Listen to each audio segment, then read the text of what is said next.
অনুভবে তোমাকে বিচারে আজি আমার নামে তোমাকে কাকতে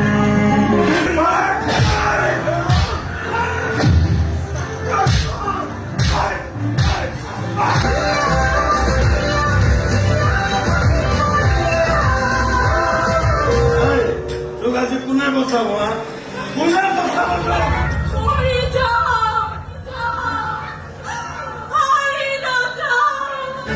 মনিষাক হত্যা কৰা বুলি মই স্বীকাৰ কৰিলে মোক চাবলৈ মই ইয়ালৈ অহা নাই তোৰ পইচাও মোক নালাগে মই আহিছো দেউতাক অভ্যৰ্থনা কৰা তোৰে জিভাখন কাঢ়ি দিবলৈ এবাৰ এটা ক্লিয়াৰ এড্ৰেছটো দিছা হাতেৰে খোজ নহ'লে ভৰিৰে খোজ নিজে গম নাপাবি